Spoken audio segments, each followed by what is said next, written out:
साल पहले पति इस दुनिया से चला जाता है और 10 साल बाद वही पति मिलता है जीवित, और जो पत्नी है उसका रो रो कर बुरा हाल हो जाता है। आइए जानते हैं कैसे ये चमत्कार होता है, कहाँ से ये कहानी शुरू होती है। ये कहानी शुरू होती है भोपाल के एक कस्बे से। वहाँ पर एक मध्यम वर्गीय परिवार रहता है। परिवार में एक बेटी है, माँ है और उसका पति है। बेटी की उम्र लगभग 5 साल है और जो पत्नी है वो 25 साल की है, और जो उसका पति है वो 30 साल का है। तीनों का बहुत ही सुंदर सा परिवार है। तभी उन्हें दर्शन करने थे भोले बाबा के, और उन्हें जाना था केदारनाथ। वो लोग केदारनाथ के लिए निकलते हैं, घर से खाना पीना पैक कर कर निकलते हैं। ट्रेन की टिकट उन्होंने पहले ही बुक करा ली थी, और अब वो चल देते हैं सीधे केदारनाथ धाम की तरफ। वहां जाते हैं, जाने के बाद फिर वहां से वो पैदल यात्रा शुरू करते हैं, और वहां वहां से वो गौरी कुंड से चढ़ाई शुरू करते हैं। दोनों पति पत्नी पैदल की चढ़ाई करते हैं, बहुत मुश्किलों से। बहुत ही परेशान हो जाती है उसकी पत्नी। दोनों के पैरों में बहुत ज्यादा दर्द हो जाता है, लेकिन दोनों एक दूसरे को सहारा देते हुए चढ़ते जाते हैं। वो जो बेटी थी 5 साल की, उसे उस जो महिला है उसने अपनी ननद के पास छोड़ दिया था, और दोनों पति पत्नी भगवान की जो मंदिर है उसके दर्शन की आस्था से चलते हैं। धीरे धीरे कर वो ऊपर पहुंच जाते हैं, और जब वो ऊपर पहुंचते हैं तो वो केदारनाथ के मंदिर में जाकर दर्शन करते हैं। और दर्शन करने के बाद दोनों आपस में बात करते हैं कि हम काफी थक गए हैं, क्यों ना यहीं पर आराम कर लिया जाए। और उसके बाद भैरव बाबा की वहां पर पूजा भी करेंगे, वहां पर दर्शन करेंगे। लगभग 2 किलोमीटर की दूरी पर है। अब आराम से आराम कर लिया जाए। शाम के लगभग 6:30-7 का वक्त होगा जब उन्होंने पूजा आरती करने के बाद वापस वो वहीं पर एक धर्मशाला में एक कमरा लेते हैं। उस कमरे में दोनों ठहरते हैं, और दोनों बातें करते करते अब सो जाते हैं। रात के करीबन 2 बजे जो उसका पति है उसकी आंख खुलती है, और उसे बहुत तेज पत्थर टूटने की आवाज आती है। वो खिड़की से झांकता है तो वो चारों तरफ देखता है कि बहुत ज्यादा पानी, बहुत बड़ी मात्रा में पानी इधर उधर जा रहा है, और चारों तरफ जो लोग थे, जो मकाने थे, जो दुकानें थी, वो बह चुकी हैं। अब वो धर्मशाला में भी पूरा हड़कंप मच जाता है, और उस धर्मशाला के सभी लोग अपने करके मंदिर की तरफ भागने का रुख करते हैं। वो भी अपनी पत्नी को लेकर दोनों हाथ पकड़कर दोनों उसी लाइन में लगे हुए थे जो केदारनाथ जी के मंदिर में जा रही थी। क्योंकि केदारनाथ मंदिर सेफ था, उसमें कुछ भी नहीं हुआ था। उसके पीछे एक बहुत बड़ी भीमशिला के नाम से एक शिला थी जिसे आज बहुत पूजा जाता है, जिसकी वजह से केदारनाथ मंदिर में बिल्कुल भी पानी नहीं आता है। अब वो सभी वहां जाने की कतार में लगे हुए थे। बहुत लोग थे, सभी जा रहे थे, लेकिन पानी का बहाव इतना तेज होता है कि उसकी पत्नी, जिस पत्नी का नाम होता है सावित्री, वो उसके हाथ से छूट जाती है। वो जब पानी में बहने लगती है तो उसका पति दौड़कर उसे बचाने की कोशिश करता है।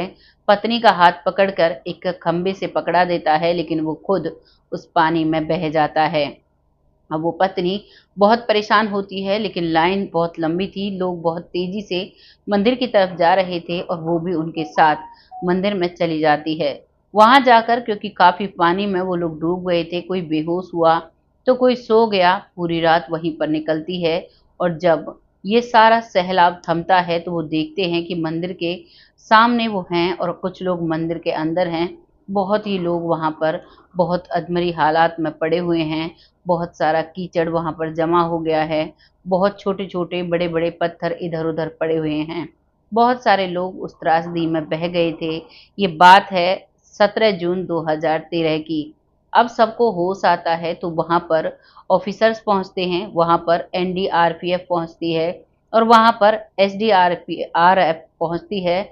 और वो सभी जो सिपाही हैं, जो ऑफिसर्स हैं, वो सभी के लिए रेस्क्यू करते हैं, सभी को सेफ जगह पर पहुंचाने की। वहां पर जो हेलीकॉप्टर्स थे उनसे सभी की मदद करते हैं। अब सावित्री उनसे रिक्वेस्ट करती है कि मेरे पति इस पानी में बह गए हैं, कहीं ना कहीं वो जरूर होंगे, आप उनको तलाश दीजिए। लेकिन वहां पर वो जवान कहते हैं कि जो लोग सैलाब में बह गए हैं उनका बचना मुश्किल है, वो लोग नहीं बचे हैं, और जो भी हमें थोड़ी बहुत जिसमें सांस भी होगी, कोई भी हमें मिलेगा, हम उसे ज़रूर सेफ जगह पर पहुंचाएंगे, फिलहाल आप यहाँ से जाइए। और उसे जबरन उस हेलीकॉप्टर में बिठा दिया जाता है।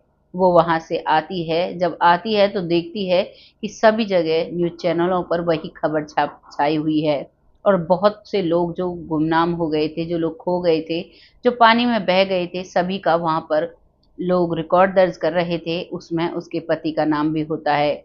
लेकिन वो बहुत इंतज़ार करती है, लेकिन कहीं भी उसका पति नहीं मिलता है। हारी थकी वो वापस अपने घर आ जाती है, उसके आंसू नहीं सूखते हैं। घर आकर अपनी बेटी से लिपटकर बहुत रोती है। उसकी ननद वो भी बहुत रोती है, क्योंकि उसका भाई था और इकलौता भाई था। अब एक घर वीरान हो चुका था, वो विधवा हो जाती है और एक विधवा का जीवन जीने लगती है। अपनी बेटी की पढ़ाई-लिखाई करवाती है, और धीरे-धीरे कर 10 साल का वक़्त निकल जाता है।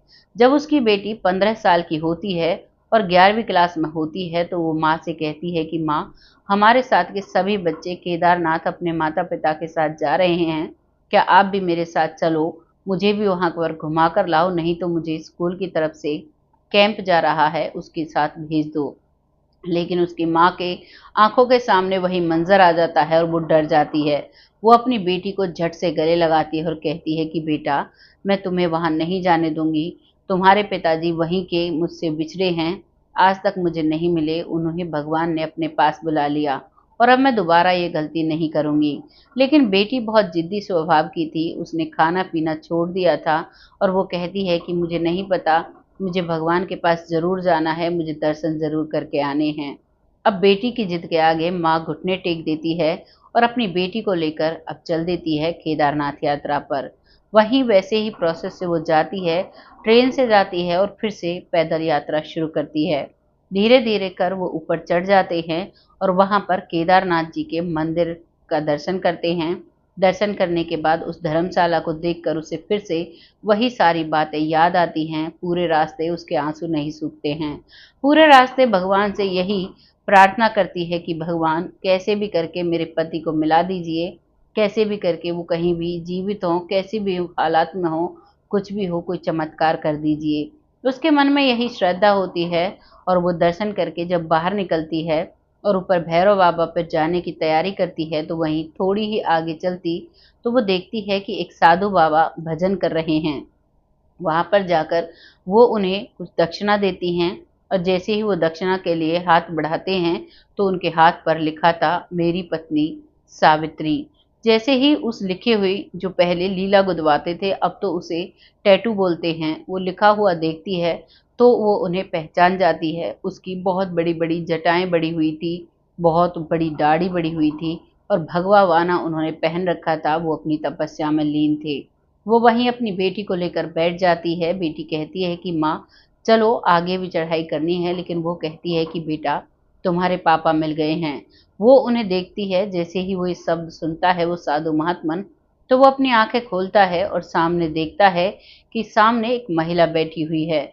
वो कहती है कि आप मुझसे बिछड़ गए थे, आपको मैं कब से ढूंढ रही थी, तो आपको पता है ये 10 साल मैंने आपके बगैर कैसे बिताए हैं।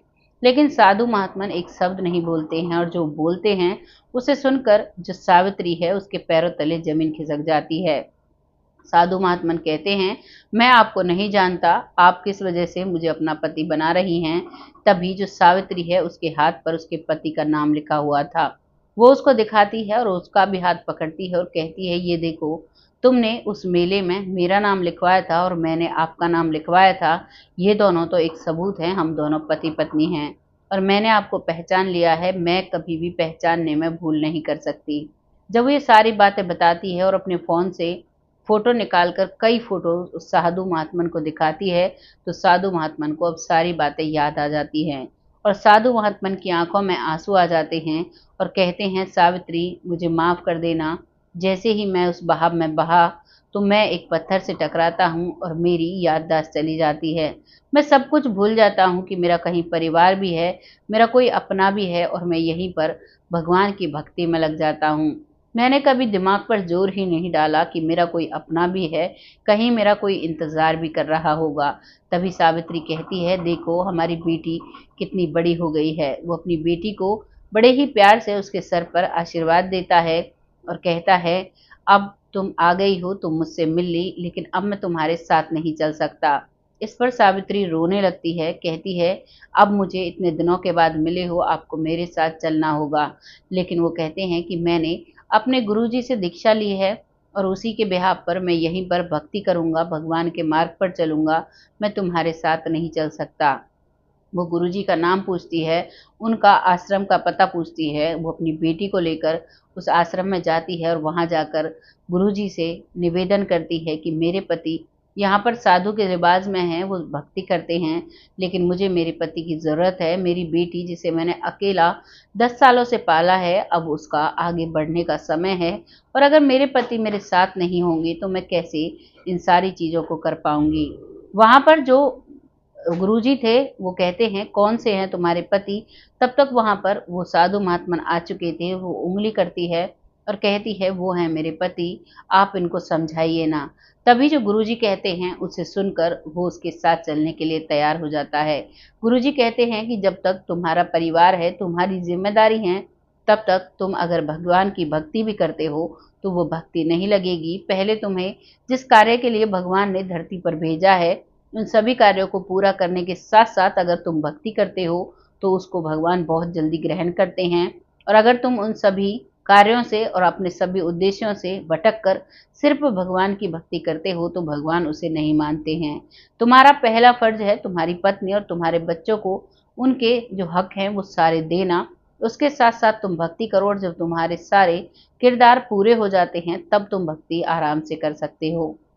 अब वो अपनी पत्नी के साथ वापस आ जाता है और अपने घर में बहुत खुशी-खुशी रहने लगता है। अब वो पहले जैसा उसका पति उसने दाढ़ी, लटाएँ सब कुछ कटवा दी थी और एक नॉर्मल इंसान की ज़िंदगी बिताने लगता है। लेकिन उसके जीवन में बहुत ही बदलाव आ गया और अब वो हर साल केदारनाथ की यात्रा के लिए पति-पत्नी जाते हैं। बेटी को भी साथ लेकर जाते हैं और बहुत अच्छे से ज़िंदगी बिताते हैं। ये सारा जो कहानी है, ये एक केदारनाथ की जो त्रासदी थी, उसे बहुत से लोग कोई भी भूला नहीं होगा। उसमें बहुत से घरों का दीपक बुझ गया था, बहुत से परिवार के लोग आज तक वापस नहीं आए। वो तो सावित्री की किस्मत अच्छी थी, भगवान ने उसे वापस लौटा दिया, उसके पति को बचा लिया। ये सच्ची श्रद्धा थी जो उसे वापस मिल गया उसका पति, उस बच्ची को उसका पिता मिल जाता है और एक परिवार पूर्ण हो जाता है। आपको ये कहानी कैसी लगी? अपनी राय कमेंट बॉक्स में लीजिएगा और लोगों के साथ शेयर करिएगा। वीडियोज़ को लाने का हमारा एक ही उद्देश्य होता है कि आप लोग कुछ जानकारी लें, भगवान के भक्ति में विश्वास रखें क्योंकि वो कभी भी हमसे जो हमारे भाग्य का होता है उसे कभी भी नहीं छीनता। वो हमें हमेशा एक अवसर देता है कि हम अपने जीवन में आगे बढ़ें, मेहनत करें, भगवान की भक्ति करें और ईमानदारी से अपने मार्ग पर चलें। यहाँ पर उस पूरे परिवार के जीवन में एक बहुत बड़ा बदलाव आया था। वो लोग झूठ बोलना, कोई भी गलत काम करने से बिल्कुल पीछे हट जाते थे और बहुत ही साधुत्व का जीवन वो जीते हैं, बहुत शांति से ज़िंदगी बिता रहे हैं। अब तो उनकी बेटी की शादी भी होने वाली है और बहुत अच्छे से वो परिवार है। आपको जो भी लगा है लिखिएगा ज़रूर। आज की कहानी यहीं पर समाप्त होती है। अब वक़्त आता है उन लोगों का जो लोग हमें दिल से सपोर्ट करते हैं, बहुत अच्छे कमेंट करते हैं, जिनमें सबसे पहला नाम आता है मंजू चौधरी का, जो बहुत अच्छे से कमेंट करती हैं, बहुत प्यारा उनका कमेंट होता है, मोटिवेशनल होता है, एक मोटिवेशन मिलता है। अगला नाम आता है सरयू बालाजी, जो बहुत अच्छे से कमेंट करते हैं, बहुत ही मोटिवेशनल कमेंट करते हैं। आप सभी का तहे दिल से शुक्रिया अदा करते हैं। अगला नाम आता है जमुना जी, जो बहुत अच्छे से कमेंट करती हैं, बहुत बड़े कमेंट होते हैं, बहुत सीख देने वाले कमेंट होते हैं। आपका तहे दिल से शुक्रिया अदा करते हैं। ऐसे ही अपना कमेंट करते रहें और लिखते रहें, हमें बहुत अच्छा लगता है, एक बहुत अच्छा मोटिवेशन मिलता है कि लोग हमारे साथ हैं और जो भी हम काम कर रहे हैं उसमें अपना भरपूर योगदान दे रहे हैं। अगला नाम आता है एनके स्टूडियो, जो कि बहुत अच्छे से सपोर्ट करते हैं, आपका तहे दिल से शुक्रिया अदा करते हैं। ऐसे ही अपना सपोर्ट हमारे साथ बनाए रखें। अगला नाम आता है विवेक चौधरी, जो बहुत अच्छे से सपोर्ट करते हैं, बहुत सही कमेंट करते हैं, आपका तहे दिल से शुक्रिया अदा करते हैं। ऐसे ही अपना सपोर्ट हमारे साथ बनाए रखें। अगला नाम आता है प्रज्ञा जी, जो कि नई जुड़ी हैं, बहुत अच्छे से कमेंट करती हैं, आपका तहे दिल से शुक्रिया अदा करते हैं। ऐसे ही अपना सपोर्ट हमारे साथ बनाए रखें। अगला नाम आता है रीना गुप्ता जी, जो बहुत अच्छे से कमेंट करती हैं, बहुत प्यारे कमेंट होते हैं, आपका तहे दिल से शुक्रिया अदा करते हैं। ऐसे ही अपना सपोर्ट हमारे साथ बनाए रखें। अगला नाम आता है मोहम्मद यासीन जी, जो कि पाकिस्तान लाहौर से हैं। बहुत अच्छे से कमेंट करते हैं, आपका तहे दिल से शुक्रिया अदा करते हैं। ऐसे ही अपना सपोर्ट हमारे साथ करते रहें। अगला नाम आता है विपिन कुशवाहा जी, जो बहुत अच्छे से सपोर्ट करते हैं। वीडियो डलते ही इनका तुरंत कमेंट आता है, आपका तहे दिल से शुक्रिया अदा करते हैं। ऐसे ही अपना सपोर्ट हमारे साथ बनाए रखें। अगला नाम आता है राजेंद्र सिंह, जो बहुत अच्छे से कमेंट करती हैं। महिला हैं, आईडी का नाम जेंट्स का है लेकिन महिला हैं। बहुत अच्छे, बहुत बड़े कमेंट होते हैं, बहुत सीखदायक कमेंट होते हैं। ऐसे ही अपना सपोर्ट हमारे साथ बनाए रखें। अगला नाम आता है आर नेगी जी, जो बहुत अच्छा कमेंट करते हैं, बहुत अच्छे से कमेंट लिखते हैं, आपका तहे दिल से शुक्रिया अदा करते हैं। ऐसे ही अपना सपोर्ट हमारे साथ बनाए रखें। अगला नाम आता है पीएन यादव जी, जो बहुत अच्छे से कमेंट करते हैं, आपका तहे दिल से शुक्रिया अदा करते हैं। ऐसे ही अपना सपोर्ट हमारे साथ बनाए रखें। अगला नाम आता है पिंकी भोई जी, जो छत्तीसगढ़ से हैं। बहुत अच्छे से कमेंट करती हैं, आपका तहे दिल से शुक्रिया अदा करते हैं। ऐसे ही अपना सपोर्ट हमारे साथ बनाए रखें। अगला नाम आता है परमजीत कौर जी, जो कनाडा से हैं। बहुत अच्छे से कमेंट करती हैं, बहुत मोटिवेशनल कमेंट होते हैं, बेटियां कहकर सम्मानित करती हैं, आपका तहे दिल से शुक्रिया अदा करते हैं। ऐसे ही अपना सपोर्ट हमारे साथ बनाए रखें। अगला नाम आता है मिथिलेश जी, जो बहुत अच्छे से कमेंट करती हैं, बहुत अच्छे कमेंट होते हैं, आपका तहे दिल से शुक्रिया अदा करते हैं। ऐसे ही अपना सपोर्ट हमारे साथ बनाए रखें। अगला नाम आता है सविता जी, जो अभी जुड़ी हैं, बहुत अच्छे से कमेंट किया है, आपका तहे दिल से शुक्रिया अदा करते हैं। ऐसे ही अपना सपोर्ट हमारे साथ बनाए रखें। अगला नाम आता है पीहू जी, जो बहुत अच्छे से कमेंट करती हैं, अभी जुड़ी हैं, आपका तहे दिल से शुक्रिया अदा करते हैं। ऐसे ही अपना सपोर्ट हमारे साथ बनाए रखें। अभी बहुत सारे नाम बाकी हैं, अगली वीडियो में सभी के नाम ले लिए जाएंगे। तब तक ऐसे ही अपना प्यार और सपोर्ट हमारे साथ बनाए रखें। अपने रिश्तों का बहुत अच्छा ख्याल रखें, क्योंकि रिश्ते जीवन में एक बार मिलते हैं। अगर एक बार इनमें कोई भी शंका या कोई भी परेशानी आ जाती है तो जीवन भर वो रिश्ते नहीं सुधर पाते हैं। और अगर कभी भी किसी भी रिश्ते में कोई प्रॉब्लम होती है तो आजकल सोशल मीडिया पर बहुत सारी ऐसी खबरें आती हैं। आज मैंने एक कहानी बताई थी अपने दूसरे चैनल पर, जिसमें एक व्यक्ति जिसको चोट लगती है और चोट लगने की वजह से उसके दिमाग में थोड़ी प्रॉब्लम हो जाती है। उनके 4 बच्चे होते हैं, 3 बेटियां और 1 बेटा होता है। पति पत्नी की लड़ाई होती है, पत्नी गुस्से में अपने मायके चली जाती है तो उसका पति उन चारों बच्चों को एक धारदार हथियार से इस दुनिया से मिटा देता है और अंत में अपने आप को भी समाप्त कर लेता है। अब उसकी पत्नी अकेली है, अब वो क्या करेगी? तो यहाँ पर उसे धैर्य से काम लेना चाहिए था। अगर अपने जीवन में ऐसे ही बेसमझे, बिना सोचे कोई भी फैसला हम लेते हैं तो उसका अंजाम बहुत बड़ा हो सकता है। ये आपको अंदाजा इस कहानी से लग चुका होगा। तो अपने जीवन में पवित्रता से जिए, अच्छे से जिए, विश्वास के साथ जिए, खुशियों से जिए और स्वस्थ रहें। बहुत जल्द ऐसी ही कहानी के साथ आती हूँ, तब तक आप सब खुश रहें, आबाद रहें। जय हिंद, जय भारत।